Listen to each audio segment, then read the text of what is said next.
हम्म, तो हम लोग फिर अपने करंट सेक्शन की ओर मुड़ते हैं। बीच में थोड़ा सा रुकावट हो गया था 15 अगस्त के कारण, और TRE 4 की वैकेंसी जो है वो आ चुकी है। तो उसमें नया नया नोटिफिकेशन आ गया है।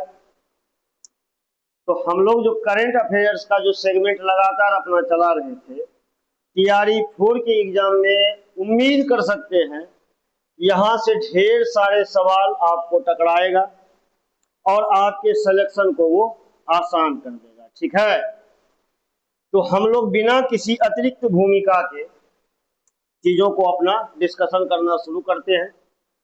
आज हम लोग 18 अगस्त के हिंदू पेपर का, हाँ, जो इम्पोर्टेंट सेगमेंट होता है उसको हम लोगों ने कलेक्ट किया है, सेलेक्ट किया है, और उसमें देखते हैं कि हमारे लायक क्या क्या समाचार आता है। और जो करंट अफेयर्स का जो ये सेगमेंट है, इसमें आपको बेनिफिट क्या मिलता है कि ट्रेडिशनल जीके हम लोगों को पढ़ने से थोड़ा सा छुटकारा मिल जाता है, क्योंकि करंट के साथ ही ट्रेडिशनल जीके भी आ जाता है। तो जो ऑफलाइन में है कृपया थोड़ा सा कॉपी कलम निकाल लीजिए, ऑनलाइन वाले की तो कोई गारंटी है नहीं, कभी भी निकाल सकते हैं वो। तो चलिए 18 अगस्त के पहला हिंदू पेपर के पहला पेज नंबर, फ्रंट पेज का हम लोग न्यूज की समीक्षा करते हैं। इसमें क्या है, अभी अभी हम लोग भी मनाए हैं 80वां स्वतंत्रता दिवस। ठीक, तो 80वां स्वतंत्रता दिवस संबोधन के बाद भारत सरकार के रक्षा और विदेश नीति पर एक राष्ट्रीय रोड मैप प्रस्तुत किया गया है प्रधानमंत्री नरेंद्र मोदी के द्वारा। उस पर देखते हैं क्या क्या बातचीत आती है, कौन कौन सा फैक्ट हम लोगों को मिलता है। 80वें स्वतंत्रता दिवस पर लाल किले के प्राचीर से प्रधानमंत्री के संबोधन के बाद भारत की रक्षा और विदेश नीति के लिए जिस राष्ट्रीय रोड मैप की घोषणा की गई, उसका हम लोग 3D विश्लेषण करेंगे। यानी 3 डायमेंशन में कौन सा डायमेंशन लेते हैं हम लोग, एक कॉन्स्टिट्यूशनल डायमेंशन लेते हैं, हाँ, पॉलिसी और इकोनॉमिक डायमेंशन लेते हैं, और उसका स्ट्रेटेजिक और एडमिनिस्ट्रेटिव डायरेक्शन लेते हैं कि उस समाचार का हम लोगों पर क्या प्रभाव पड़ सकता है। तो चलिए हम लोग सबसे पहला रक्षा नीति रोड मैप है क्या। ये रक्षा क्षेत्र में पूर्ण आत्मनिर्भरता और निर्यात की बातें की जा रही है। भारत को रक्षा के क्षेत्र में, हाँ, पूर्णतः आत्मनिर्भर बनाने के लिए बातचीत हो रही है। तो रोड मैप क्या है कि भारत को केवल हथियारों का खरीदार या बाजार न रखकर वैश्विक स्तर पर सिर्फ शीर्ष रक्षा आपूर्ति करता यानी ग्लोबल डिफेंस सप्लायर बनाना है। क्या है, अब इसमें आप लोगों को जो होमवर्क मिलता है, जैसे आप लोग डायमेंशन 1 D1 मतलब पहला डायमेंशन हम लोग चेक करते हैं, न्यूज ये आ गया। न्यूज क्या है कि भारत को हथियारों का खरीदार या बाजार नहीं बनाना है, बल्कि भारत को हथियारों के मामले में वैश्विक स्तर पर शीर्ष रक्षा आपूर्तिकर्ता यानी ग्लोबल सप्लायर, डिफेंस सप्लायर बनाना है। अब इसका डायमेंशन 1 क्या है जो कि आएगा क्वेश्चन में, जैसे एक योजना है मेक इन इंडिया। अब पूछ देगा क्या कि मेक इन इंडिया योजना कब चालू हुई, प्रारंभ कब हुई, शुरू कब हुई, तो लिख लिया जाए, ये होमवर्क हो जाएगा, कब शुरू हुई मेक इन इंडिया।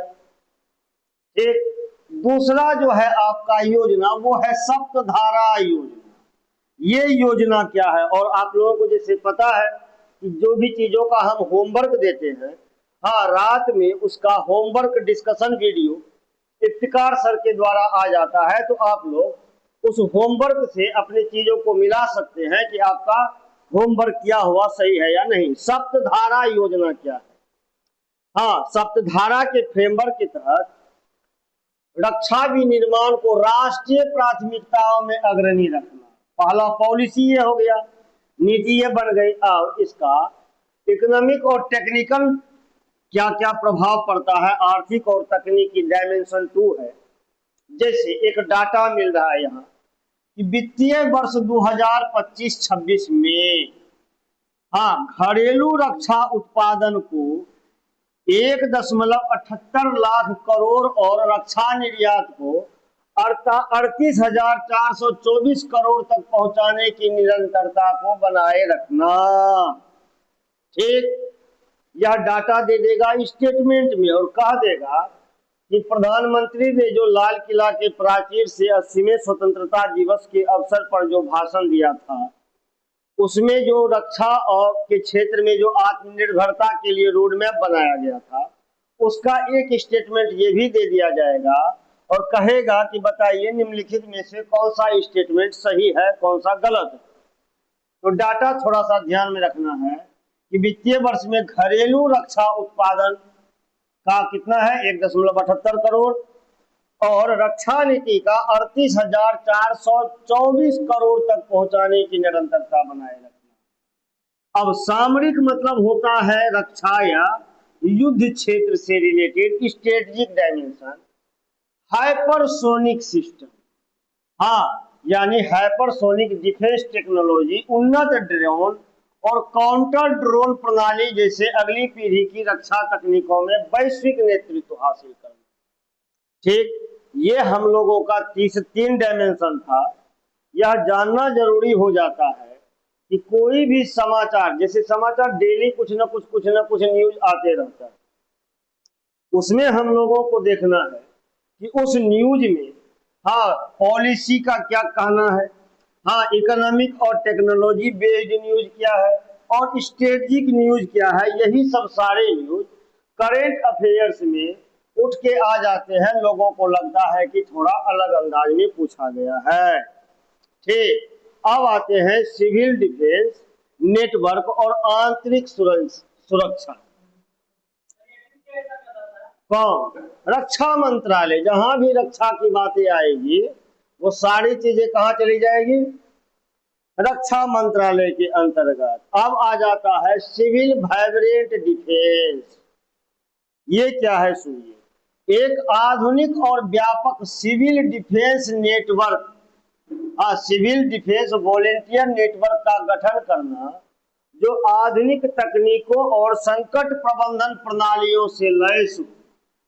अब इसका क्या सब आएगा, तो ये एक्ट आपको पूछ देगा कि सिविल डिफेंस एक्ट कब पास हुआ। तो सिविल डिफेंस एक्ट नागरिक सुरक्षा अधिनियम 1968 और नियमों के तहत नागरिक सुरक्षा और महत्वपूर्ण इंफ्रास्ट्रक्चर की सुरक्षा को आधुनिक संदर्भों के अनुरूप ढालना।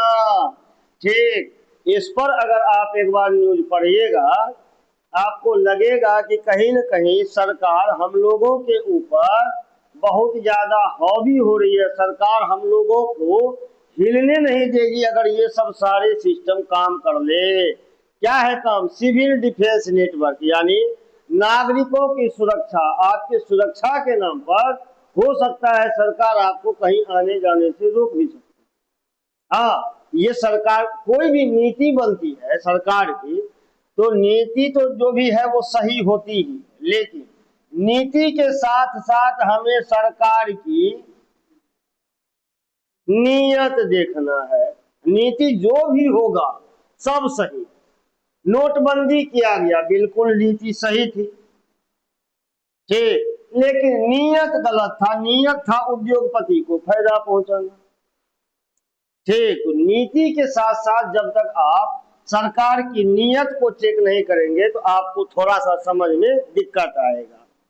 सामरिक क्या है इसका? हाँ, बाहरी आक्रमण और आंतरिक खतरों जैसे साइबर हमलों।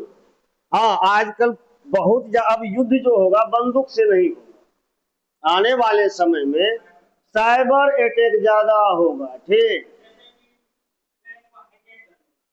ट्रेन को क्यों हाईजैक करेंगे? ठीक, तुम्हारा मोबाइल है, नेटवर्क खत्म कर देंगे।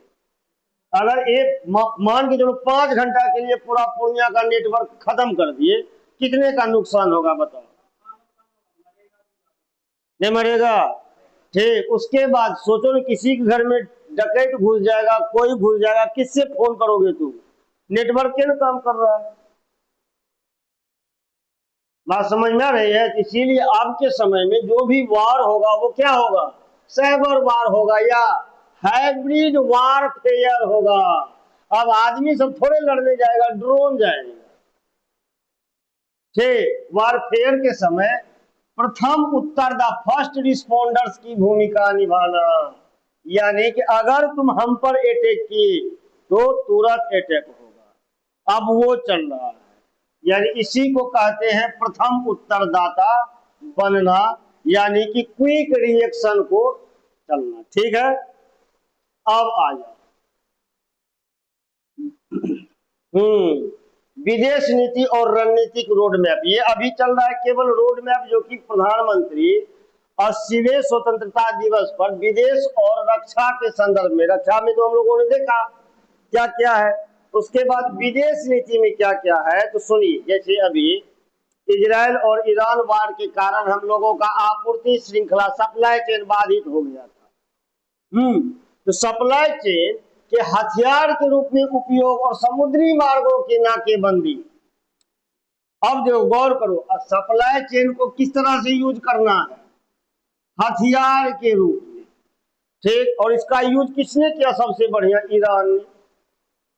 जब ईरान पर अमेरिका हावी होने लगा तो ईरान ने क्या किया, सप्लाई चेन को हथियार के रूप में, यानी गल्फ ऑफ हरमुज क्या है, सप्लाई चेन है। सप्लाई चेन में उसने क्या किया, गल्फ ऑफ हरमुज पर कब्जा कर लिया, बोला कि इधर से जो भी जहाज जाएगा उड़ा देंगे।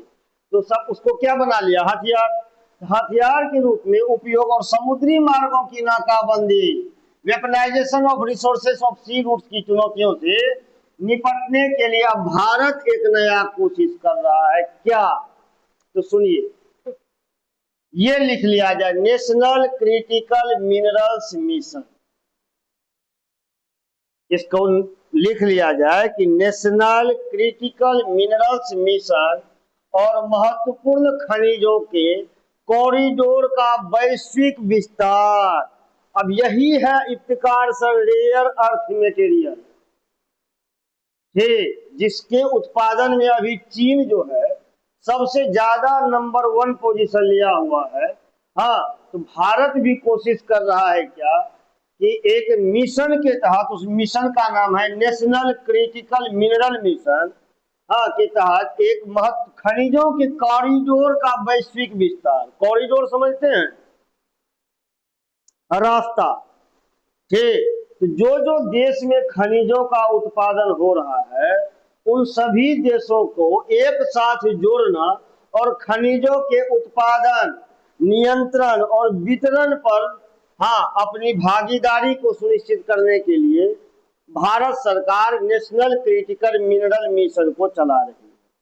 ठीक, चिप निर्माण में आर्थिक स्थिति का इसका डायमेंशन क्या है, चिप निर्माण, सेमीकंडक्टर्स और ग्रीन हाइड्रोजन। अब उस समय हम लोग पढ़े हुए हैं ग्रीन हाइड्रोजन, और इसी के तहत हम लोग हाइड्रोजन ट्रेन का भी बात किए, याद आ रहा होगा।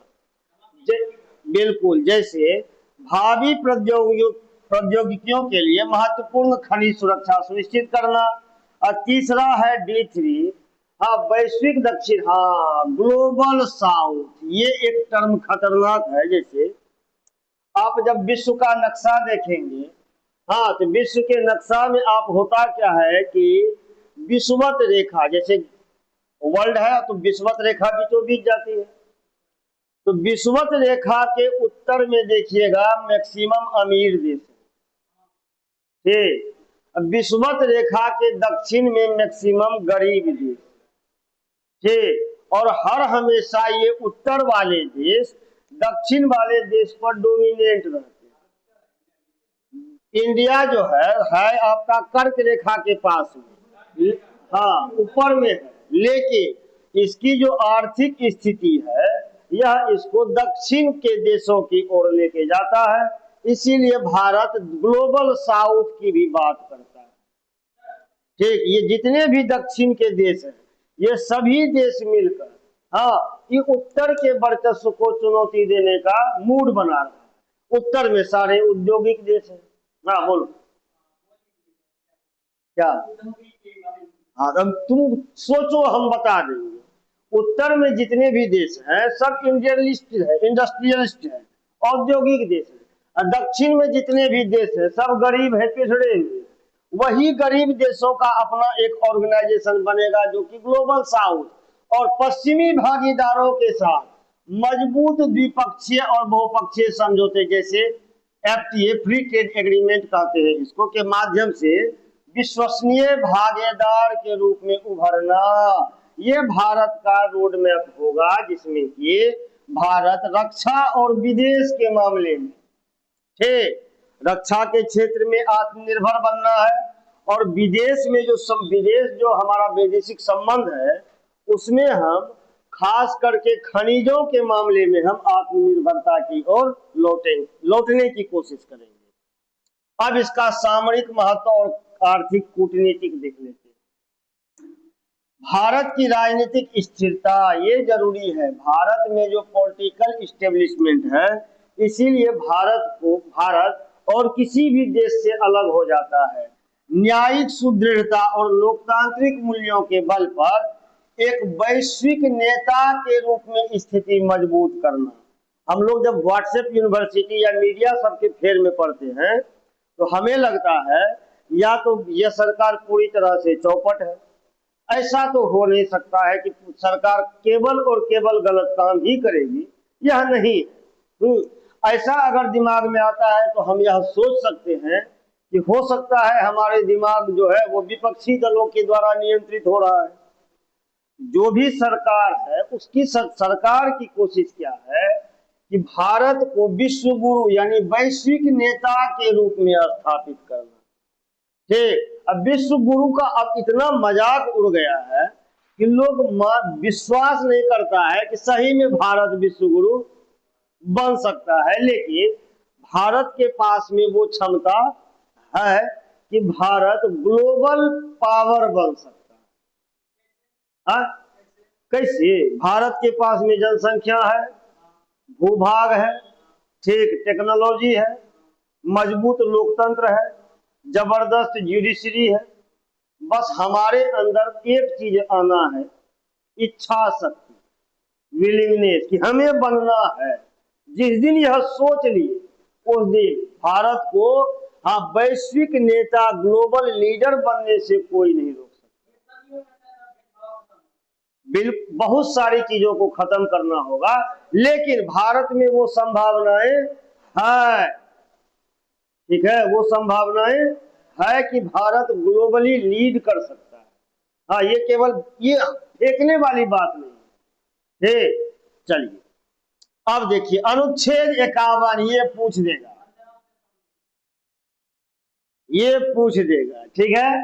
अनुच्छेद 51 ये मूल अधिकार में है कि डीपीएसपी में? डीपीएसपी का अनुच्छेद अब समा कहां से कहां तक है? 36 से 51, यही है करेंट। अब देखिए करेंट से कहां चले गए हम लोग? कॉन्स्टिट्यूशन में अंतरराष्ट्रीय शांति और सुरक्षा को प्रोत्साहन देता है, इसीलिए भारत क्या करेगा कि अपनी स्वतंत्र विदेश नीति और सामरिक स्वायत्तता का पालन करेगा।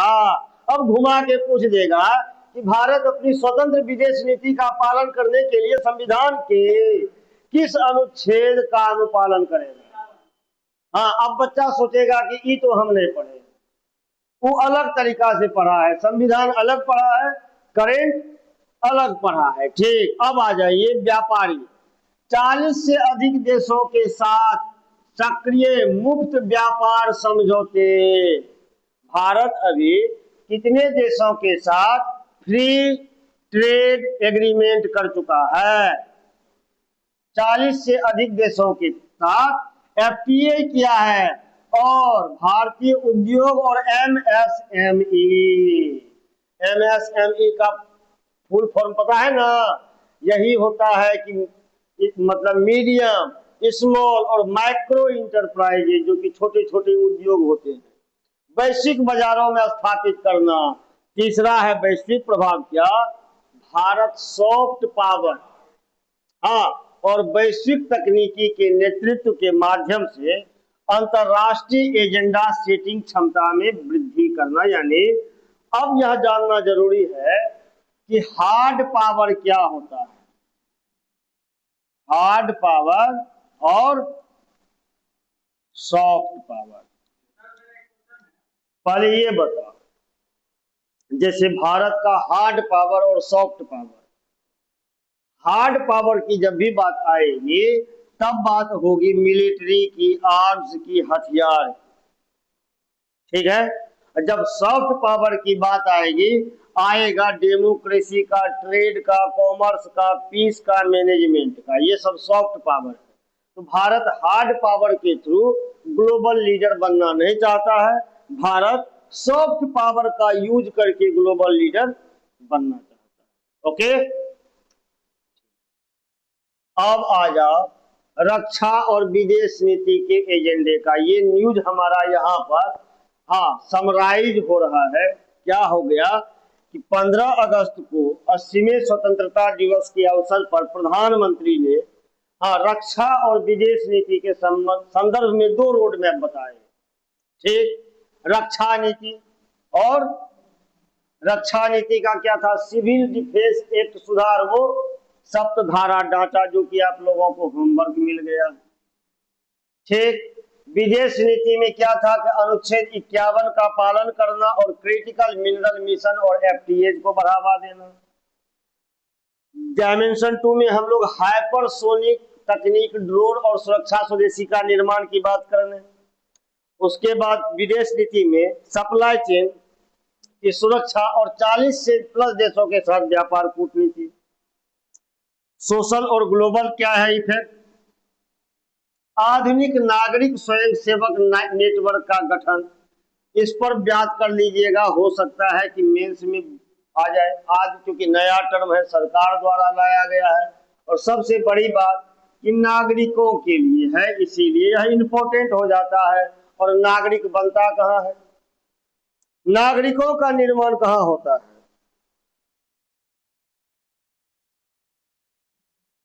हाँ, नागरिकों का निर्माण होता है स्कूल में, नहीं होता है? कैसे बताते हैं, समझ, ऐसे समझ। हम लोग एक सब्जेक्ट, जैसे अबू समा का सब्जेक्ट क्या सब है बाबू? हाँ हाँ, पॉलिटिकल, ठीक है ना। 11th तक होता है पॉलिटिकल साइंस। उससे पहले इसको किस सब्जेक्ट के नाम से जानते हैं? सोशल में तो सब आ जाता है, पॉलिटिकल साइंस को हम लोग किस नाम से जानते हैं? हाँ, उसको हम लोग कहते हैं सिविक्स। सिविक्स कहाँ से आया है? सिविल से। ठीक, और सिविक्स का हिंदी क्या होता है? नागरिक शास्त्र। तो नागरिक बनते कहाँ है? स्कूल में। नागरिक बनाने की जिम्मेदारी किसकी है? शिक्षक की। तो सबसे पहले नागरिकता का बोध किसमें होना चाहिए? शिक्षक में। इसीलिए नागरिक स्वयं सेवक नेटवर्क का गठन शिक्षकों के लिए जरूरी है। ठीक, बाद में कहेगा हाय रोबा सर, इससे बढ़िया तो आईएएस का परीक्षा ले लेता बीपीएससी, इतना टफ क्वेश्चन पूछता है। तो शिक्षक को मामूली मत समझिए। ठीक, जो आप भारत छोड़ दीजिए, पश्चिमी देशों में चले जाइए। पश्चिमी देश में का कॉन्सेप्ट क्या है जानते हैं? पहले जो भी बेहतर स्टूडेंट होता है वह कोशिश करता है कि हम शिक्षक बने। ठीक, पश्चिमी देशों में जो टैलेंटेड स्टूडेंट होते हैं वह पहला कोशिश क्या करता है कि हम शिक्षक बने। अगर वह शिक्षक नहीं बन पाता है तो वह डॉक्टर, इंजीनियर, कलेक्टर, वकील कोई और तैयारी करके कहीं अपना करियर सेट कर लेता है। ये कॉन्सेप्ट कहाँ का है? पश्चिम देशों का। अब भारत का कॉन्सेप्ट देखो, जब बच्चा कुछ नहीं बन पाता है तब सोचता है चलो अब मास्टर बन जाते हैं। पश्चिम देश में उल्टा होता है, बच्चा पहले शिक्षक बनने की कोशिश करता है, नहीं बन पाता है, तब वो सोचता है चलो डॉक्टर, इंजीनियर कुछ और बन जाए। भारत में पहले बच्चा बीटेक करेगा, नहीं मिलेगा इंजीनियरिंग का डिग्री, बुरा मत मानिएगा, कहेगा चलो हम मास्टरे बन जाते हैं। बात समझ में आ रही है? इसीलिए यहाँ शिक्षक बनने के लिए सब ललायित है, लेकिन रियल में टीचर बहुत बड़ी जिम्मेदारी का चीज है। टीचर प्रोफेशन नहीं, टीचिंग प्रोफेशन नहीं, टीचिंग पैशन। ठीक है, अगर आपके अंदर में पैशन है, हाँ हमें पढ़ाना है, तभी आप टीचर की तैयारी करें, तभी आप टीचर बने। ये जो सोच रहे हैं अबू समा इसलिए मास्टर बनेंगे, 60,000 टका महीना बैठे बैठे कमाएंगे, तो भैया बंद कर दीजिए, मत बनिए टीचर, दुकान खोल लीजिए, क्यों बिहार के बच्चों का भविष्य खराब कीजिएगा। हाँ जरूर, हम तो कहते पीटी बोले ना, पीटी में इंटरव्यू ले, टीचर का एग्जाम सबसे ज्यादा टफ करे, पेमेंट हाई करे, और टीचर को सोसाइटी में रिस्पेक्ट मिले, ये जरूरी। इसीलिए तुमको जो अभी हम बोले भारत ग्लोबल लीडर बनने का क्षमता रखता है, तुमको क्या लगता है कि हम गांजा पी के बात करते हैं? टेम्पो कहेगा भारत में गांजा पी के पायलट प्लेन चला सकता है, मास्टर में पढ़ा सकता है। आगे बढ़ो। अभी अभी न्यूज आया था ना, एक तो, हाँ एक तो पायलट है जो कि गांजा पी के प्लेन चला रहा था। हाँ तो आदमी सब डर गया। हम सोचे जरा यूपी वाले से पूछना, जो 10 साल से गांजा पी के राज्य चला रहा, उसका क्या हाल होगा। ठीक है, अब आ जाइए न्यूज नंबर 2। ठीक है, सेमी कंडक्टर मिशन 2.0 और India semi conductor research centre ISRC पूछ देगा, पूछ देगा घुमा फिरा के जैसे हो।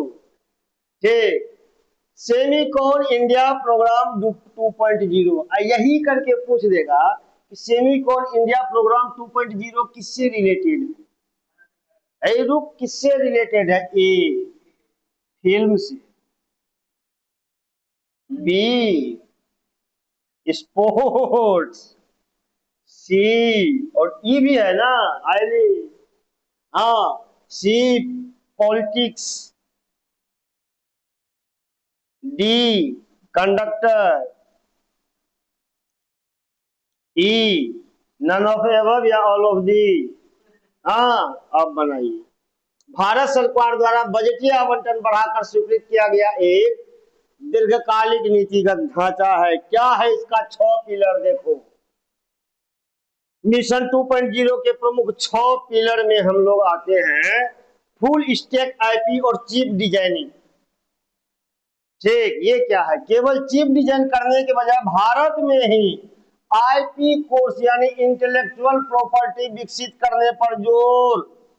इंटेलेक्चुअल प्रॉपर्टी क्या होता है? ये भी गड़बड़ होता है। हाँ, इंटेलेक्चुअल मतलब होता है क्या? इंटेलेक्चुअल जिसके पास क्या हो? दिमाग। लेकिन गलत क्या है, गड़बड़ी क्या है? जिसके पास दिमाग होता है, नरेंद्र मोदी उसको दिमागी नक्सल कहता है। ये कंट्रोवर्सी होता है। सरकार खुद चाहती है क्या, देख लो, आईपी कोर्स बनाने के लिए, यानी इंटेलेक्चुअल प्रॉपर्टी, यानी अच्छे अच्छे दिमाग वालों को भारत में रखे। ठीक, अच्छे अच्छे दिमाग वाले को दिमागी नक्सल कह देता है। ठीक, आईपी कोर्स। ठीक है, अब क्या है? कंप्यूट, मेमोरी, नेटवर्किंग पावर और एआई चिप्स के स्वदेशी ब्लूप्रिंट तैयार करना। हम लोगों का अपना एआई बने। काहे हम लोग जा रहे हैं जेमिनी में, चैट जीटीपी, और क्या कह रहा था वो पुष्कर सिंह धामी, चैट जीटीपी क्या रहे है वो समा, जीपीटी, जीपीटी, चैट जीपीटी। ठीक, मशीन और कच्चा माल में क्या सब हम लोगों को चाहिए, चिप भी निर्माण में। अच्छा एक बात बताओ, भारत का सिलिकॉन सिटी कौन है? हाँ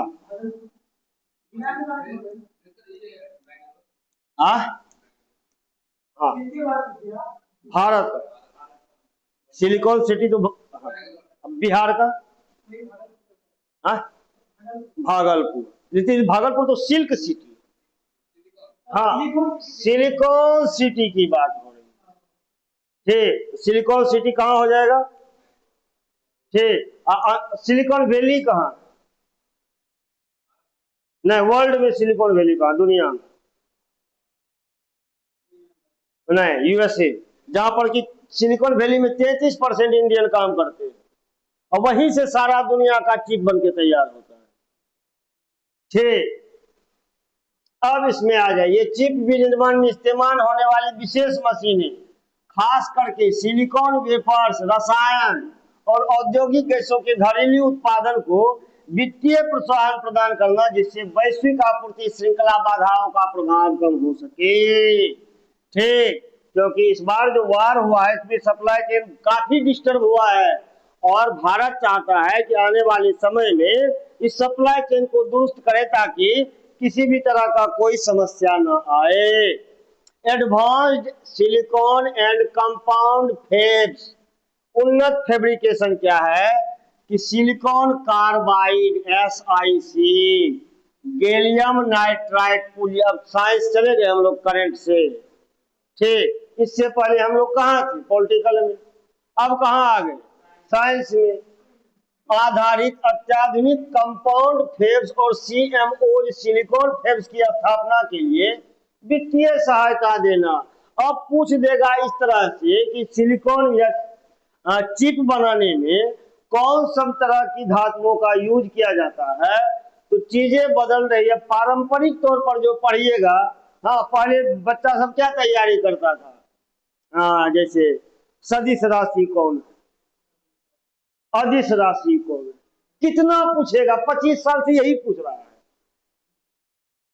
ठीक, अब वो नहीं पूछेगा, पूछ अक्रिय गैस कौन है। आज से 5 साल पहले जी बच्चा को 8 गो अक्रिय गैस याद हो जाता था, हाँ सर अक्रिय गैस याद, अब कुछ भी नहीं करता है। अब अलग अंदाज में पूछा जाएगा। एक समय था जबकि बच्चा कंप्यूटर को भगवान समझता था, अब AI आ गया, सोचो भगवान का क्या होगा। ठीक है, तो अब AI आ गया है, बच्चे नए नए आपके सामने जाएंगे, आप टीचर बन के जाएंगे। हाँ, आप है मिलेनियल, बच्चा है जेन अल्फा, कम्युनिकेशन गैप हो जाएगा।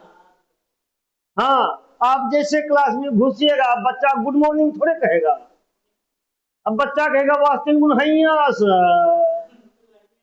जी, अब तुम नहीं पकड़ पा रहे हो, तुम सोचोगे हमको गाली दे रहा है। ठीक, चीजों को समझिए। आ गया गैलियम नाइट्राइड आधारित आधुनिक कंपाउंड फेब्स। अब बता देगा कि मॉडर्न कंपाउंड फेब्स के लिए निम्नलिखित में से कौन सी चीजें उपयुक्त है। सिलिकॉन कार्बाइड, गैलियम नाइट्राइड, दो ठो और दे दिया, सी में दे दिया AB दोनों, डी में दे दिया CD दोनों, ई में दे दिया none of these one of above. Question तो बना हुआ है कि सिलिकॉन जैसे चिप बनाने के लिए निम्नलिखित में से किन दो धातुओं पर आधारित अत्याधुनिक कंपाउंड फेब्स बनाए जा रहे हैं। अब आ गया ये आंसर, सिलिकॉन कार्बाइड और गैलियम।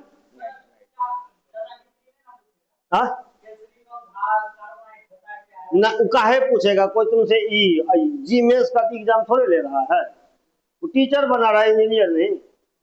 ठीक है, हाँ, अब फिर वही, अगर आप इंजीनियरिंग में जाएंगे, ये सब चीज भी पूछा जाएगा जो करंट से रिलेटेड होता है, कि बच्चा केवल NCERT में घुसा हुआ है कि बाहरी दुनिया से उसको मतलब है या नहीं है।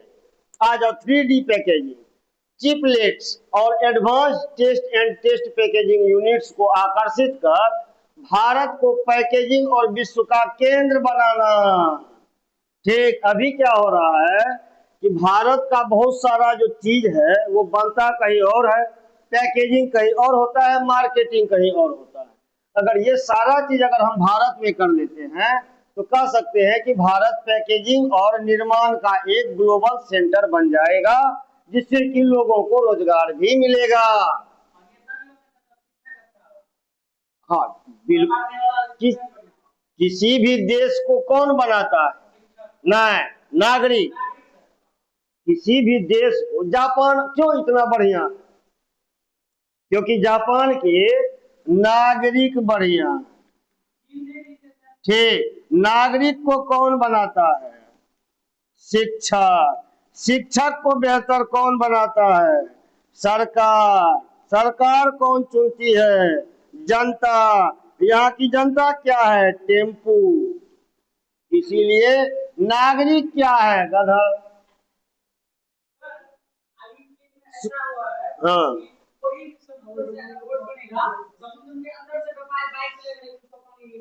बिल्कुल ठीक है। यहाँ देखो चीजों को, आगे आओ। हाँ अभी उतना ज्यादा सोच में नहीं जाना है।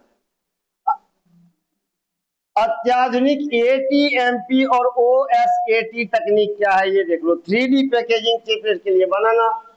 हाँ R&D यानी रिसर्च एंड डेवलपमेंट और अंतरराष्ट्रीय सहयोग। एक मिनट, वैश्विक स्तर के शोध संस्थानों के साथ मिलकर 28 nm से भी अधिक उन्नत एडवांस नोड्स तकनीकों पर शोध करना। ठीक, ये एडवांस नोड क्या है? व्यापार के लिए नोडल नोड बनाया जा सके। जैसे गुलाब बाग एक मंडी है, ठीक, तो गुलाब बाग एक नोड बन गया है जहां से कि ढेर सारे अनाजों को हम कई जगह डिस्ट्रीब्यूट कर सकते हैं। उसी तरह से टेक्नोलॉजी का भी नोड बनाया जा सकता है। टैलेंट डेवलपमेंट क्या होगा कि देश भर के 300 से अधिक विश्वविद्यालय में छात्रों को एडवांस डिजाइन ऑटोमेशन टूल से प्रशिक्षित कर हजारों उद्योग तैयार किया जाएगा। यहाँ भी एक डाटा है कि पूछ देगा कि सरकार कितने विश्वविद्यालयों के छात्रों को ईडीए टूल्स प्रशिक्षित करने की प्लानिंग कर रही है? तो 300 विश्वविद्यालय। ठीक, अब आ जाए इंडिया सेमीकंडक्टर रिसर्च सेंटर। हाँ ये लिख लीजिए, पूछ देगा क्योंकि प्रधानमंत्री वाली बात है, मोदी जी है। ISRC क्या है ये? आपको अमेरिका, बेल्जियम या ITRI ताइवान की तर्ज पर डिजाइन किया जा रहा है, जो भारत के semiconductor research and development ecosystem का ब्रेन होगा। तो किसको कैसे लिखना है ये लिखिए। यहां लिख दीजिए अमेरिकी आईमेक, ये बेल्जियम की है, और ITRI ये कहां की है? ताइवान की। तो सेम इसी तरह की इंस्टीट्यूशन भारत भी बना रहा है, उसका नाम क्या है? ISRC। ISRC का काम क्या है? हाँ, semiconductor research and development ecosystem का क्या बनेगा? वो ब्रेन सेंटर। तो अब आपको पूछ देगा कि ISRC जो भारत के लिए है, तो अमेरिका में उसे किस नाम से या ताइवान में किस नाम से उसे जाना जाता है? या ताइवान के ITRI का भारतीय संस्करण का क्या नाम है? तो भारतीय संस्करण का नाम क्या हो जाएगा? ठीक, हाँ ऑटोनोमस रिसर्च बॉडी बना दिया जाएगा इसको। यह क्या करेगा? उद्योग, शिक्षा जगत और सरकार का एक संयुक्त मंच होगा। हाँ इस सब चीज को ध्यान रखना है आप। Lab to fab, laboratory to fabrics तक हस्तांतरित कर देगा, यानी रिसर्च से लेके उसको मार्केटिंग तक। ठीक, नेक्स्ट जनरेशन नोट्स पर काम कैसे होगा? कि पारंपरिक जो अभी हम लोगों का स्पीड चल रहा है चिप का 28 nm या 65 nm नोट से आगे बढ़ाकर इसको एडवांस पैकेजिंग फोटोनिक्स यानी क्वांटम कंप्यूटिंग चिप्स। क्वांटम समझ रहे हैं आप? तो समझिएगा। ठीक, क्वांटम अगर समझ में आता है बात कर लेंगे हम लोग। हाँ, और ना फिजिक्स। हाँ, न्यूरोमॉर्फिक कंप्यूटिंग रिसर्च पर भी यह काम करेगा। हाँ, लास्ट आज का जो हम लोग लास्ट न्यूज लेंगे, SCL मोहाली का आधुनिकीकरण होगा। ये लिख लीजिए, पूछ देगा कि मोहाली इसका सेमीकंडक्टर लेबोरेटरी कहाँ है? ठीक, तो ये कहाँ है? मोहाली में है। हा? बिल्कुल, ISRC के अनुसंधान फैब रिसर्च फैब के रूप में विकसित किया जा रहा है। और इसका अब हम लोग 3D विश्लेषण जो देखते हैं इतना पड़ा। ठीक, इसमें जैसे हम लोग देख लिए सेमीकंडक्टर मिशन 2.0। दूसरा न्यूज था India semiconductor research centre. Semiconductor mission 2.0 में क्या सब आएगा? डिजाइन लिंक्ड इंसेंटिव व मेक इन इंडिया को विनिर्माण उपकरण तक विस्तार देना। इंडिया सेमीकंडक्टर में क्या आएगा, स्वायत्त गवर्निंग बॉडी द्वारा स्वदेशी पेटेंट का आईपी का संरक्षण। आर्थिक और सामरिक इसका क्या पहलू है, तो क्रिटिकल इलेक्ट्रॉनिक्स और चिप्स के आयात पर निर्भरता कम कर $100 बिलियन का बाजार को खड़ा करना। अब वैश्विक दिग्गज कंपनियां जैसे कि ASML, अप्लाइड मटेरियल्स के साथ रिसर्च एंड डेवलपमेंट साझेदारी स्थापित करना।